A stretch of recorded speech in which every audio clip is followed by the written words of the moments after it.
Daddy, I'm going to have another story for you to tell you tonight.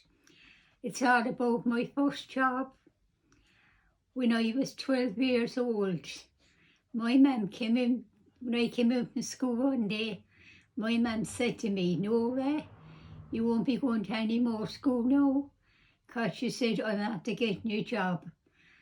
I was delighted that I was going to go to work, and she said, you're going to go to work now, but two ladies down in Blarney Street. Miss Buckley's was their names, but they were very, very wealthy people, and they owned all the houses in Blarney Street and all the little lanes for all the cottages. They owned it all them. They were living in a few doors up in the post office in Blarney Street. So anyway, I went off to work the next morning. I had to be down for 9 in the morning until 7 at night. No, remember, no, I was only 12 years old at the time. So when I went in anyway, she was waiting for me to come. One of their names was Edie, and the other one's name was Joan. Edie was a nurse in the Mercy Hospital, and Joan was an invalid in bed.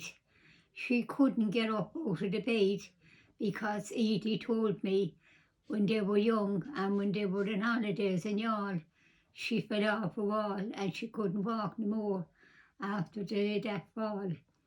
So anyway, that was all right. She was telling me then what I must do. So she said, when you come in the mornings, the first thing you do, go upstairs, clean out the 4 bedrooms, sweep them. That time out there was no hoovers. Only all I know, sweep out the 4 bedrooms, sweep the landing and sweep down the stairs. Dust the furniture in the bedrooms. And when you have all that done, she said, get a nice bucket of hot water and go up and wash the landing and wash down the stairs. So that was grand anyway. So she said, I'm going off to work now. So she said to me, there's 3 potatoes there now. And she said, you must have them boiled for 1 o'clock for Joan's dinner. And she showed me what to do. It was like soup inside in a tin of powder. And she said, you put a big spoon of that into a cup and stir it around with boiled water. And she said, you give that to Joan with the potatoes. So the name of it anyway that I had to make up, it was Complan. It was like a soup. So anyway, that was all right. And she said to me, when I looked in up on the table, there was 2 bowls. One bowl had raw carrots in it, and the other bowl had raw celery. Now I knew what the carrots was, but I didn't know what the celery was. I was never had to see celery before. So she said to me, at dinner hour now, she said, eat them, because she said they'll be very good for you. So I said, all right. And I said in my own mind, there's no way I ate them. I wouldn't eat them at all. So when she went away to work anyway, I opened the cupboard to see what could I have for me dinner. And when I opened the cupboard, there wasn't a bit inside the cupboard. Not even a bit of bread or nothing. Nothing at all. So anyway, I was there all day then. I had nothing to eat. So I don't know what she told me, all the bedrooms and washed down the stairs and everything. So then she had all jobs downstairs then.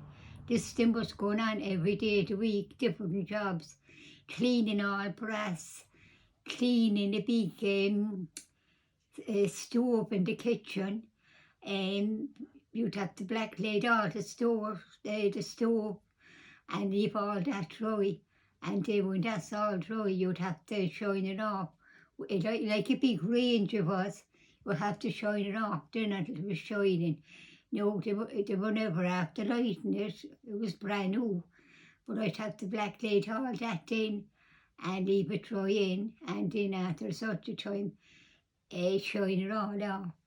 then I'd have to, another day then I'd have to go in, do all the breasts, clean all the breasts. Then another day then, one morning when I went in, she brought me out in the yard, and she had a big shed in the yard, but she had a beautiful place now, like in the yard was handsome and all. And she had a big teeny bat. And she said, in the morning, oh, when you come in, she said, come out in the shed and bring in the teeny bat. And she said, bring it into the kitchen. So, and when you do that, she said, she showed me a big black iron pot, and she said, put that up in the gas stove, light the 4 jets under it before you put it up. And she said, get it in a smaller pot in and fill the small pot, bring the water over and fill up the big black pot on the cooker. And when the water is hot then, you'll have to, she had showed me the way to put the 2 chairs in together and to put the bat in between them. And then she said, you can bring out the hot water with a smaller pot and throw it into the bat. And she had a washing board. And she said, you can do all the police washing. So anyway, and when I started there, it was the winter time, and the weather was very bad, frosty and snowy and everything. So anyway, I never seen the washing. It was all, at that time, no, I didn't know what they were, but they were like all lovely night dresses. I used to have to wash for the invalid, bay jackets and all her underwear, and you'd have to get the washing board and put her into the bath, and then you put the washing in. You had a big £1/2 of the sunlight soap, and you'd be scrubbing it up and the clothes up and down the washing board and doing all the washing. Then she had 3 different buckets. When I had the washing done, put the washing into one lot of washing into one bucket. Then she said, take that up the yard, and there was a tap up in the yard, and she said, put the bucket under the tap and leave the cold water running it until all the soap is all after coming out if the Jones night clothes. So anyway, as I said, the snow was thick and the ice was thick, and when you go to the back door, there was a couple of steps and a little wall, and I was trying to climb up the steps with the bucket, and I couldn't get up. I had to crawl up the steps like a baby, and with the bucket, I got up anyway, took him over, put him under the tap, and I left the tap running him. I had to come in then again and do another lot of the washing, put that into another bucket, bring that up and do the same. Then when I went up to the first bucket, you'd have to squeeze all the water out of them, and the water was like ice, and you couldn't even squeeze them to hang them up in the line. You'd be freezing. My hands used to be frozen, and I think I'd never get back in to put my hands into the tub of hot water to heat them. So I'd have to do all the washing anyway. Then when all the washing had been done, then she told me they had a beautiful concrete floor in the kitchen. It was like a big stone floor, a lovely grey colour. And she said, when you're finished with the washing now, just turn the bat upside down. And she said, leave all the water, pour around the kitchen. And she went out and she brought it was like a deck brush. And she said to me, you get the deck brush, well, the brush she called it, you get the brush then, and you scrub around all the kitchen with all the water you have to turn out of the bat. You know, I turned it on out, scrubbed it all with the brush, but that was all right. But when it came to dry it all up, such a job trying to dry it up with all old towels and everything. But anyway, I'd have all that done then to be time for to get the dinner for Joan. And I boiled the poppies for Joan and I gave her a cup of compline. Then she had the bell upstairs, and when she wants you, she ring the bell, and you'd have to go up then to see what she want. So I gave her dinner anyway, And then when there was nothing there for myself, so I put the carrots and the old celery, rolled it up in newspaper, and I put them down into the bin so that she couldn't see them. And I had nothing to eat all day. Well, then some nights, when she come in from work from the hospital, she used to bring in a small loaf of bread with her.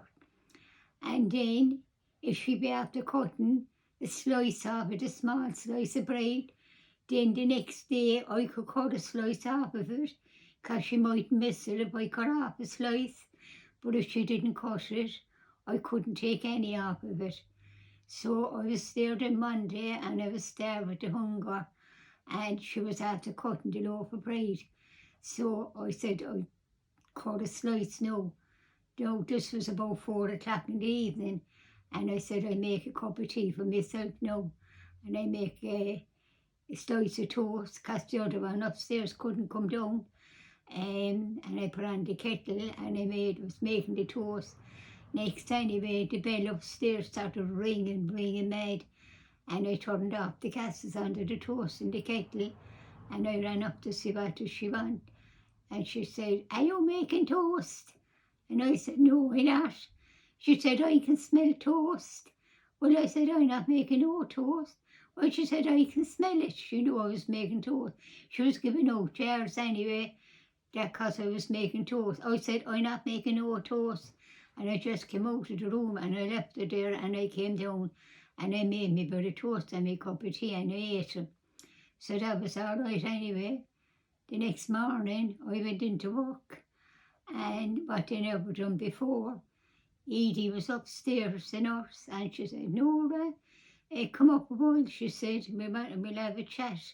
So I went up anyway, and when I went up, they had over the everybody being in bed, they used to always have a big blazing fire up in the bedroom, and she was after making toast, and she had it up in the plate, up on the table, up by the bedside, and she gave me a cup of tea, and she said, take a bit of toast there now. And when I put out my hand to take the toast, the everybody one in the bed started screeching like a mad woman. You said yesterday you didn't like toast. You said you didn't like toast. So I said, I don't like it, but when you tell me eat it, I eat it. They were after setting up a trap to catch me out, to see that I make the toast. So they caught me out anyway with the toast. So, and it's funny, like, when I come home, I used to never tell me mum that I had nothing to eat all day. And when I get up home, I'd be starving with the hunger. So anyway, then the next day, then you'd have to be cleaning all the brass, and every day there was something to be done. I stayed for him anyway for 12 months. And thanks to everybody for listening to the story last week. And I'll tell you now the story next week about the chickens. And you love the one about the chickens.